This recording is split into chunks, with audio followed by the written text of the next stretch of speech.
pela fé e não por vistas. O povo de Deus, com certeza, está em dois lugares, ou aqui na terra, ou ele está nos céus. Esse é o assunto da nossa aula de hoje, do texto em 2 Coríntios, capítulo 5, versículos de 6 a 10. Assista a esse estudo, acompanhe-nos em nossas redes sociais, inscreva-se em nosso canal, deixe um like nesse estudo e não esqueça de compartilhá-lo com seus amigos. Olá, irmãos, graça e paz da parte de Deus, nosso Pai, e do nosso Senhor e Salvador Jesus Cristo. Hoje nós estamos aqui dando continuidade ao estudo da carta de Paulo aos Coríntios, a segunda, aquela que temos como segunda carta de Paulo aos Coríntios, capítulo 5, versículos de 1 a 10. No capítulo anterior, Paulo mencionava sua determinação em servir a Cristo. Apesar do sofrimento e até mesmo da morte, Paulo estava convicto de que valia a pena servir a Cristo. Paulo foi uma pessoa que viveu pela fé e não por aquilo que ele via. No entanto, essa fé é a convicção na palavra de Deus, não uma crença cega em qualquer coisa. Paulo era convicto naquilo que ele cria, que estava contido ali na palavra de Deus. Nenhuma tempestade atemoriza e nenhum inimigo derrota quem sabe para onde caminha. Na aula anterior, eu até pude falar que Paulo era uma pessoa muito difícil de se perseguir, porque Paulo ele não tinha medo da morte. Paulo ele tinha plena consciência de que essa vida aqui ela era passageira e ele faz essa comparação do nosso corpo, esse corpo terrestre, como sendo um tabernáculo, algo que seria passageiro, algo que seria temporário, e ele tem a sua crença, ele tem a sua fé na glória eterna e no corpo incorruptível, que aqui na sua carta ele cita como edifício feito não por mãos humanas, mas por mãos divinas.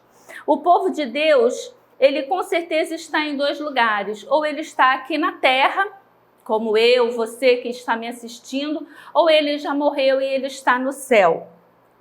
Efésios 3, versículo 15, fala o seguinte: do qual toda família nos céus e na terra toma o nome. E é daqui que nós podemos ter plena convicção de que o cristão, ele está ou aqui na terra, ou ele está no céu.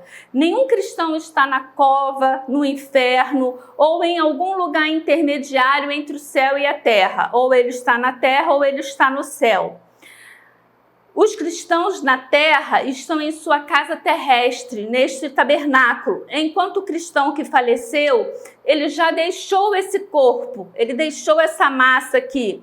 Os cristãos na terra estão ausentes do Senhor, enquanto os cristãos no céu habitam com o Senhor. Era essa certeza que permitia a Paulo não temer os sofrimentos, as tribulações e as aflições. Não que o apóstolo vivesse uma vida desmedida, uma vida de risco. Não, o apóstolo não vivia uma vida de risco desnecessário, mas ele estava disposto a perder a vida por amor a Cristo e pelo ministério do Evangelho. Paulo afirma aqui nesse trecho que estaremos estudando hoje, que ele caminhava pela fé e não por aquilo que ele via. Vamos fazer agora a leitura do texto de 2 Coríntios, capítulo 5, versos de 6 a 10. Logo após estaremos orando para dar início ao nosso estudo. Temos, portanto, sempre bom ânimo, sabendo que, enquanto no corpo estamos ausentes do Senhor, visto que andamos por fé e não pelo que vemos, entretanto, estamos em plena confiança, preferindo deixar o corpo e habitar com o Senhor. É por isso que também nos esforçamos, quer presentes, quer ausentes, para lhe sermos agradáveis, porque importa que todos nós compareçamos perante o tribunal de Cristo para que cada um receba segundo o bem ou o mal que tiver feito por meio do corpo. Vamos orar. Amado Deus, eterno Pai, graças te damos, Senhor, pela palavra lida. Graças te damos, ó Pai, pela vida do apóstolo Paulo, por aquilo que ele fez pelo teu evangelho, Senhor, e por todas essas cartas que ele escreveu, inspirado por ti, e que até hoje falam tanto aos nossos corações.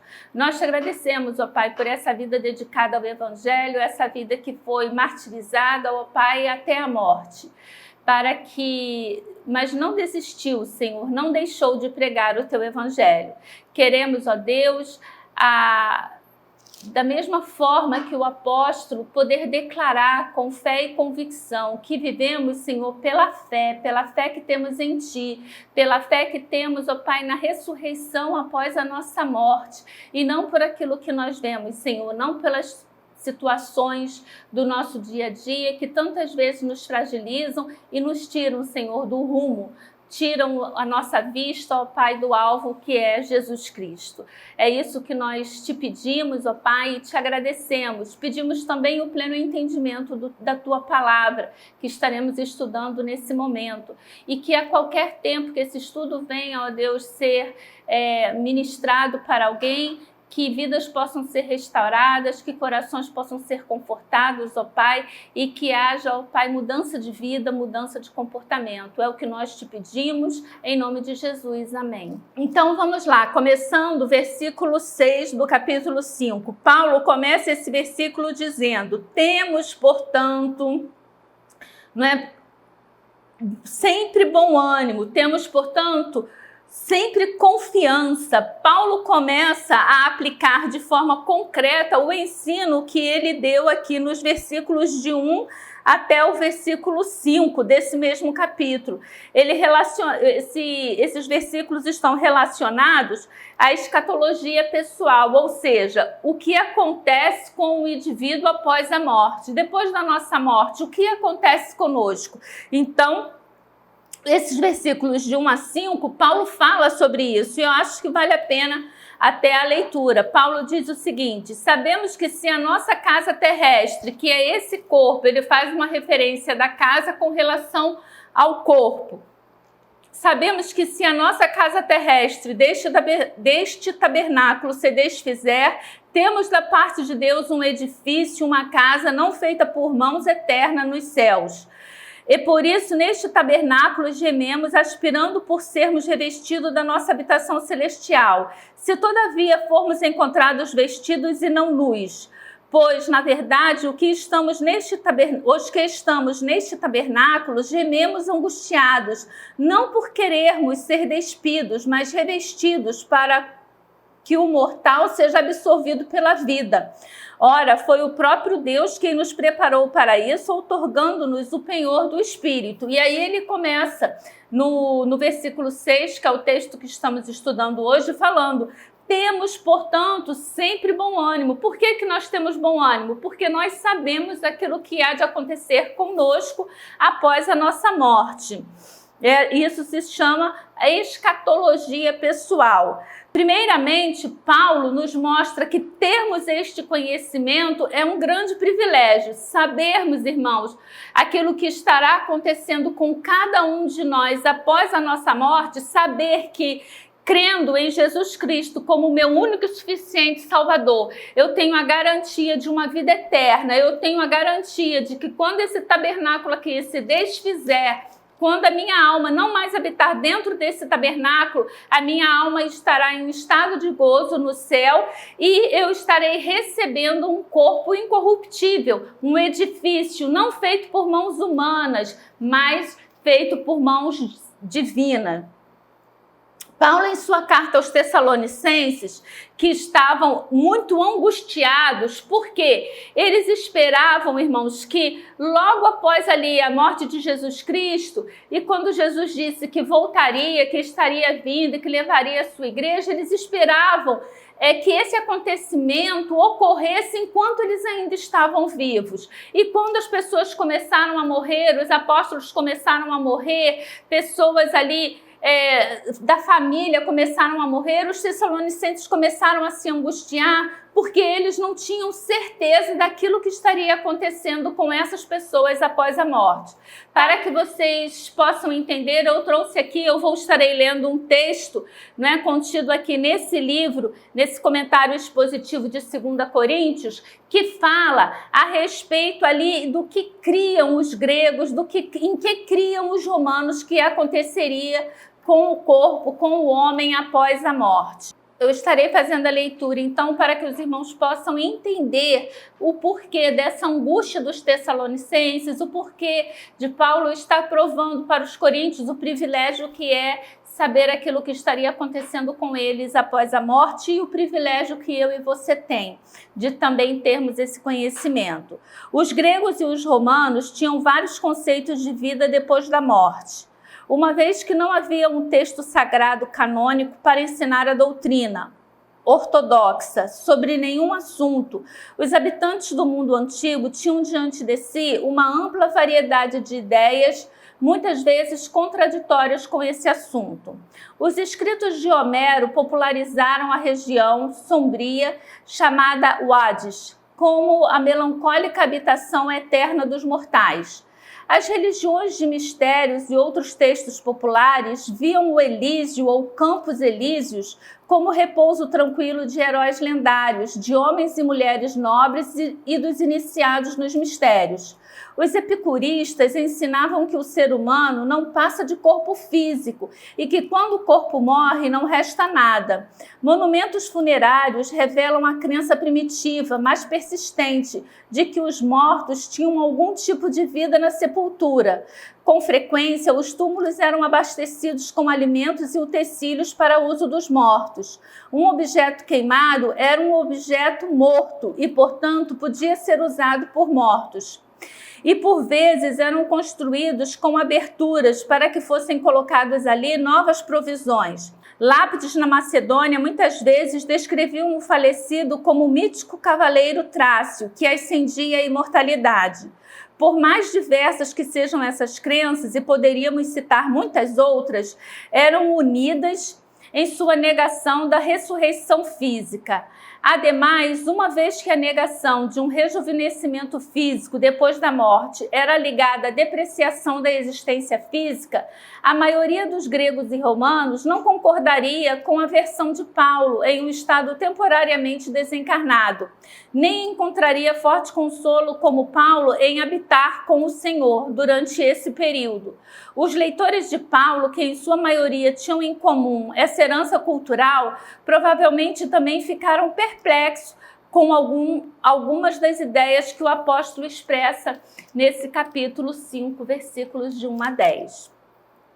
Então, irmãos, esse texto que eu trouxe para vocês mostra como era a cultura, como as pessoas pensavam naquela época e como é importante para o apóstolo Paulo enfatizar aquilo que aconteceria, essa escatologia da nossa vida após a nossa morte, o que estaria acontecendo, qual seria então ali o fim da nossa vida. A gente viu que os gregos e os romanos acreditavam numa vida, na vida dos mortos, que os mortos sobreviviam em seus túmulos e por isso eles colocavam alimentos, colocavam bens para que a pessoa tivesse como usufruir daqueles bens, daquela comida ali na sua vida morta. Então Paulo, escrevendo aos Tessalonicenses, lá em sua primeira carta aos Tessalonicenses, capítulo 4, Paulo vai dizer para aqueles irmãos, versículo 13, ele diz o seguinte para aqueles irmãos: não queremos, porém, irmãos, que sejais ignorantes com respeito aos que dormem, para não vos entristecerdes como os demais que não têm esperança. Paulo está aqui escrevendo à igreja e falando, né, que Paulo já havia falado do consolo a respeito de outros cristãos que haviam falecido. Como eu disse a vocês, a angústia desses irmãos era com relação aos seus queridos que haviam falecido. Então Paulo ele vai falar aqui de forma a consolar, de forma que aqueles irmãos não tenham os seus corações entristecidos. E agora, aos Coríntios, Paulo fala da confiança a respeito do destino pessoal, que todos nós podemos ter confiança no nosso destino. quando temos Cristo como nosso Salvador. Enquanto presentes no corpo, estamos longe do Senhor. Em nosso presente estado corporal, estamos separados do Senhor. Não que esse estágio seja depreciativo, mas Paulo nos enfatiza que a comunhão e a intimidade que temos com Deus que teremos com Deus não pode ser alcançada nessa vida. Paulo deixa isso bem claro. O versículo 7, Paulo continua falando ali aqueles irmãos e ele diz: visto que andamos por fé e não pelo que vemos, porque nós vivemos pela fé e não pelo que vemos. Esse versículo esclarece o versículo anterior. Ele diz: temos, portanto, sempre bom ânimo, sabendo que enquanto no corpo estamos ausentes no Senhor, visto que andamos por fé e não pelo que vemos. Irmãos, uma pessoa, ela espera algo que ela ainda não teve. Ela tem esperança em algo que ela ainda não tem. Se ela tem aquela coisa, então ela não tem o que esperar. Ela não existe esperança se ela já recebeu aquilo que ela esperava. E Paulo aqui, ele está falando aos cristãos exatamente isso. Nós cremos na nossa vida eterna, por que nós devemos ter sempre bom ânimo, sabendo que enquanto nesse corpo estamos ausentes do Senhor, sabendo que enquanto nesse corpo a nossa comunhão não é plena, não é completa com o Senhor. Por quê? Porque o nosso corpo, ele é corruptível, o nosso corpo, ele cede ao pecado. A tendência do ser humano é uma tendência ao pecado. É por isso que com esse corpo terreno nós não podemos ter plena comunhão com o Senhor. Agora nós cremos nisto porque esperamos, temos esperança, cremos na palavra de Deus. Por isso ele diz que nós vivemos pela fé, a nossa esperança baseada na fé e não por aquilo que vemos. Nós não estamos vendo isso de concreto já realizado. Por isso que esperança, por isso que temos esperança, por isso que é pela fé e não por aquilo que nós vemos. Esse princípio, esse versículo também, irmãos, ele reintegra o princípio do visível e do invisível. Uma vez que Cristo não está visível, o crente vive ou caminha pela fé em uma realidade invisível. Eu vou repetir. Uma vez que Cristo não está visível, o crente vive, ou melhor dizendo, caminha pela fé em uma realidade invisível. Nós podemos constatar isso lendo Hebreus, capítulo 11, versículo 1. O que Hebreus fala nesse capítulo? Ora, a fé é a certeza de coisas que se esperam e a convicção de fatos que não se veem. É por isso que vivemos pela fé, porque nós esperamos, não é? Fé é a certeza das coisas que não se veem. E nós podemos confirmar isso também lá em Romanos 8, versículo 24. Paulo também agora nos esclarece isso. 8, versículo 24. Paulo diz: porque na esperança fomos salvos. Ora, a esperança que se vê não é esperança, pois o que alguém vê, como o espera? Exatamente o que eu estava falando aqui com os irmãos. O versículo 9, irmãos, Paulo continua aqui escrevendo essa carta aos Coríntios, e nesse versículo 9, ele diz: é por isso também que nos esforçamos, por isso temos por objetivo lhe agradar. A conclusão que Paulo tira do dilema de estar longe do Senhor enquanto está no corpo é de que devemos viver de acordo com a realidade invisível do nosso lar eterno para agradar o nosso Senhor, que no momento vemos apenas pela fé e não pelos olhos. Então, irmãos, nós devemos aqui, seguindo a orientação do apóstolo, ele está falando, por isso que também nos esforçamos, quer presentes, quer ausentes, para lhe sermos agradáveis. Ou seja, eu vivo pela fé, na espera de algo que eu ainda não posso ver. E eu vivo pela fé para agradar aquele que eu não vejo, aquele que eu um dia verei, aquele a quem eu, por fé, me rendi a ele, dizendo que ele é o meu Senhor e o meu Salvador. E Paulo, ele continua aqui dizendo, o versículo 10, pois todos nós devemos comparecer diante do tribunal de Cristo. Esse versículo ele está se referindo ao julgamento, ao tribunal de Cristo, aquele a que todos nós seremos submetidos, crentes ou não crentes. Todos os nossos atos, tudo aquilo que nós fizemos aqui na terra será julgado nesse tribunal. Aqui nós temos essa convicção, sabemos que Deus ele não olha para o nosso exterior, Deus não olha para as coisas que fazemos, Deus olha para o interior, Deus olha para a intenção. E isso eu sempre falo, irmãos, é muito profundo, porque eu posso estar num determinado ambiente, eu posso enganar todo mundo, eu posso estar ali dando uma de santa, mas a minha intenção pode ser, por exemplo, somente aparecer, e Deus sabe a minha intenção. E eu recebo a minha paga de acordo com a minha intenção. Tanto é que na primeira carta aos Coríntios nós vimos o quê? Que as nossas obras elas serão colocadas no fogo. E ali é que nós vamos ver se a nossa obra foi palha, será totalmente consumida. E se a nossa obra foram pedras preciosas, então ela não será consumida pelo fogo. Nossa obra, as nossas ações, nosso comportamento, tudo passará pelo fogo no tribunal do Senhor. E ali então nós seremos medidos, ali então nós estaremos diante do Senhor respondendo, dando conta das nossas ações. Esse é um texto assim pequeno, mas de muito conteúdo. Eu gostaria que você refletisse sobre tudo isso, que você lesse novamente, que você estudasse esses 5 versículos, fizesse as suas devidas anotações, lesse as referências bíblicas que eu deixei, para que você possa então orar ao final desse estudo, pedindo a Deus que realmente venha te ajudar a ter fé, a ter convicção na vida eterna. Se você ainda não tem Cristo como seu único e suficiente Salvador, faça agora uma entrega de vida, peça a Ele que venha entrar, habitar dentro de você, para que você possa ter essa certeza, essa convicção. E também que você possa viver para agradar a Deus, sabendo que todos nós estaremos diante de Cristo no grande tribunal.